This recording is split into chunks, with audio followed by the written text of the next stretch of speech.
Good morning, all. Today we are actually on one of the track roads behind the golf course. This is a great area for cycling. We used to love coming up here cycling with the whole family in the back of the golf course and going to the pond and feeding the ducks.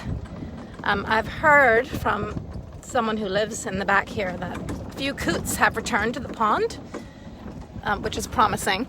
The main reason why I've come out here is really for people who own properties on the windward side of Treasure Key to see how dense the vegetation is here, because a lot of this is native.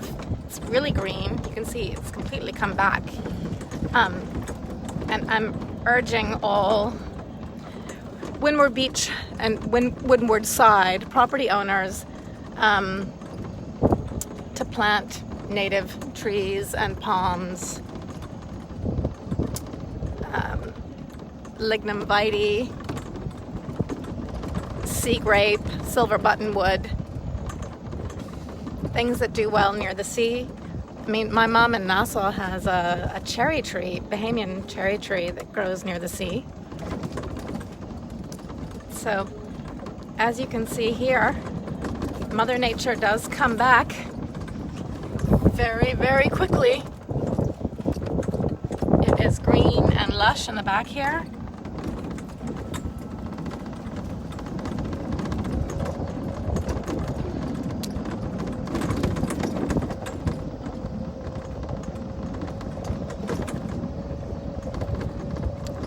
I was very sad to learn about the loss of our one and only Muscovy duck, who apparently was nicknamed Daffy.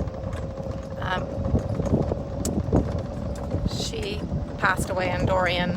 She or he was the lord or the lady of the pond. We used to call her Greedy Guts. She would eat all your bread if you'd let her.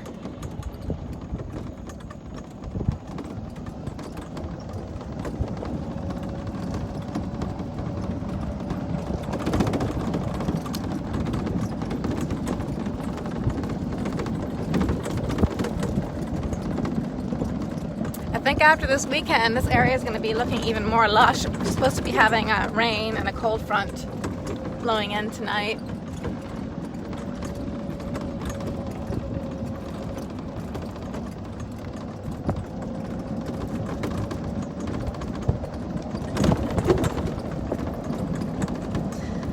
So this drive is really just to serve as inspiration for property owners to plant native vegetation, because it protects the soil and prevents erosion.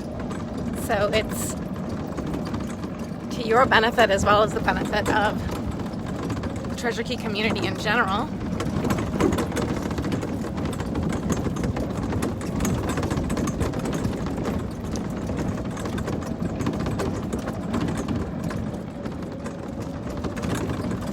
Of course,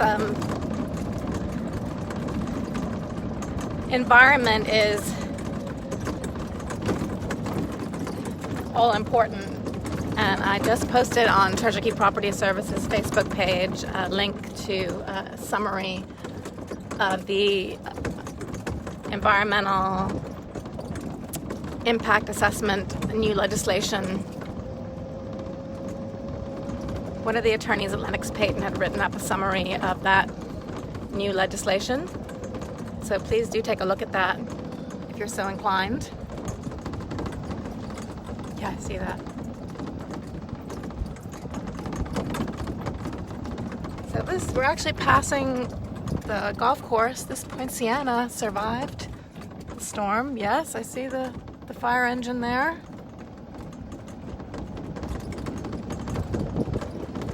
So in the back here, if you weren't hit by tornadoes, you did really well. Look at that gorgeous bougainvillea.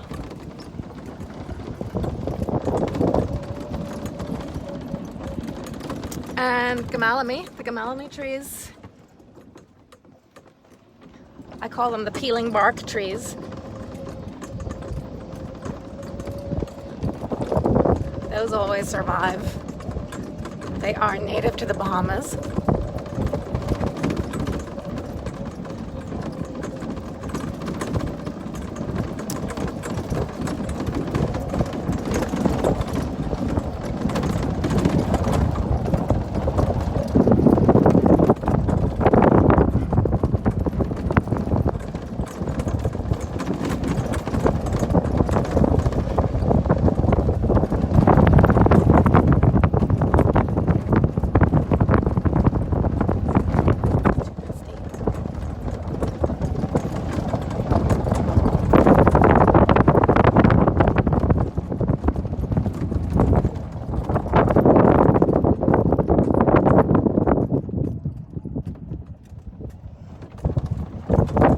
Another one of the homes that's on the golf course.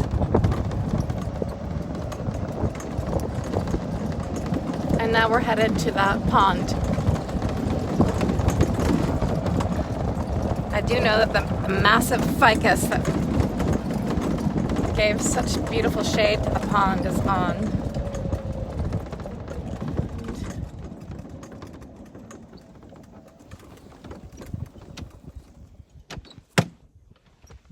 We're gonna have to walk. We're gonna have to walk this path. I can't take the golf cart up here now. It's not that bad. Just a few trees down.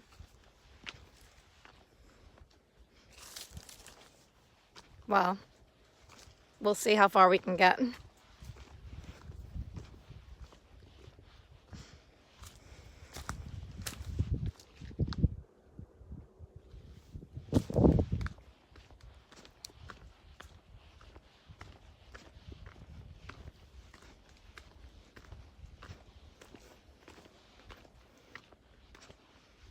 Right.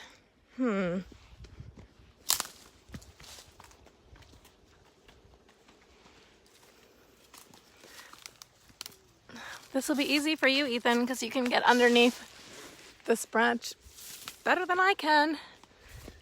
Okay.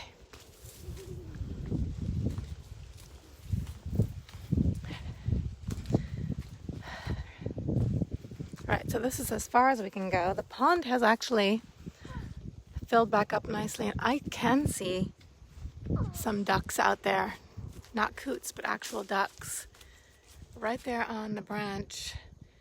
They've got brown bodies and white faces. I see 2 ducks there, Ethan. We would have to get our boots on to get across all of this debris here. And that there is the lush ficus tree. Uprooted. Looks like it's dead. But the pond is looking really healthy. And this is the back side of the golf course here.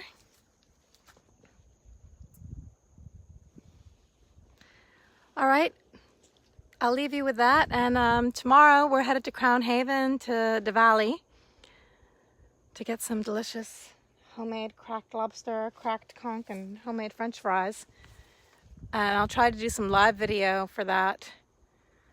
We're going to go to Little Abaco, Ethan. Take care, everyone. See you soon.